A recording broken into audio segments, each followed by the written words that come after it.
হাদিসে আসছে 3 ব্যক্তির দোয়া ফেরত দেওয়া হয় না, সালাতুন লা তুরাদ্দু দাওয়াতুহুম। এর মধ্যে এক ব্যক্তি হলো as-সাইম হাত্তা ইফতির, রোজাদার ব্যক্তি ইফতার করার আগ পর্যন্ত সারাদিন ভর তার দোয়া কবুল হয়। আপনি চলছেন ফিরছেন উঠছেন বসছেন, হাত তোলাও জরুরি না, মনে মনে দোয়া করছেন, দোয়া কবুল হবে। আপনি বাংলায় দোয়া করছেন, মুখে উচ্চারণ করছেন না, মনে মনে আল্লাহর সাথে কথা বলছেন, চাওয়া পেশ করছেন, দোয়া কবুল হবে। এমনকি ওযু নাই, তাও দোয়া কবুল হবে। ওযু দোয়ার জন্য শর্ত না, যদি ওযু অবস্থা করতে পারলে ভালো। এজন্য রোজাদার রোজা অবস্থায় ইফতারের আগ পর্যন্ত দোয়া করবেন। আর একটা গুরুত্বপূর্ণ সময় হলো ভোর রাত, যেটা সারা বছরের জন্য গুরুত্বপূর্ণ, কিন্তু রমাদানে এটার সুযোগটা বেশি হয়, সারি খেতে আমরা উঠি। অতএব এই টাইমে বিশেষভাবে আল্লাহর কাছে কি করা উচিত? দোয়া করা উচিত। রমাদানে বেশি করে মানুষের দোয়া হয় না ভাই। দোয়া না করলে কিসের রমজান? দোয়াটাই তো ইবাদতের মূল। অতএব রমাদানে আপনার প্রতিদিন না হইলেও 15-20 মিনিট আপনি আল্লাহর সঙ্গে একান্তে কথা বলবেন, তাহলে ইনশাআল্লাহ রমাদান শেষে মাপ পাবেন। আপনি দরখাস্তই করলেন না, জমা দিলেন না, অ্যাপ্লিকেশনই করলেন না, কিভাবে মাপের আশা করেন? মাপের আশা করলে দরখাস্ত জমা দিতে হবে না? তো দোয়াই করলেন না আপনি, কিভাবে মাপ আশা হবে?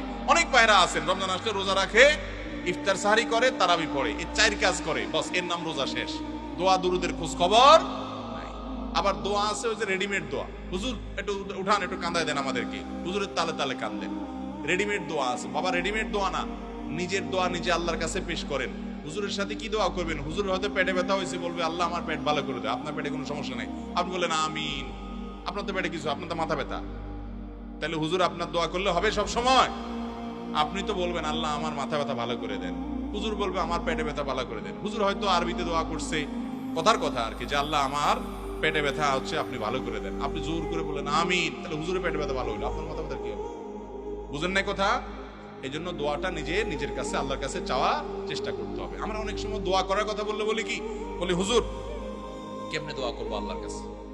আপনারা হুজুর মানুষ কত সুন্দর করে দোয়া করেন, কত মায়ের পেজ দোয়াতে, কত সুর দেন, কত কবিতা বলেন, কত সুন্দর করে মিলাই জুলাই বলেন। আমি তো এগুলো পারি না হুজুর।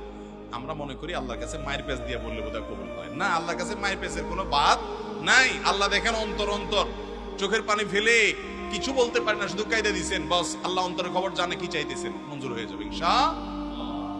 আচ্ছা, আপনাদের কাউকে যদি বলা হয় যে মাননীয় প্রধানমন্ত্রীর সাথে আপনাকে আগামীকাল সাক্ষাৎ করার একটা সুযোগ করে দেওয়া হবে, আপনি আপনার কিছু চাওয়া পাওয়া থাকলে আপনি পেশ করতে পারেন, আপনি কি বলবেন? যে হুজুর আমি প্রধানমন্ত্রীর সামনে কেমনে যায় দাঁড়াই, আমি চেয়ারম্যান সামনে দাঁড়াইতে কথা বলতে পারি না, আমার বুক কাঁপে, আমি পারবো না, থাক দরকার নাই। অথবা ওই হুজুরে বলেন একটু বলতে আর কি, আমি পিছনে দাঁড়ায় থাকবো। এরকম কোনো লোক আছে?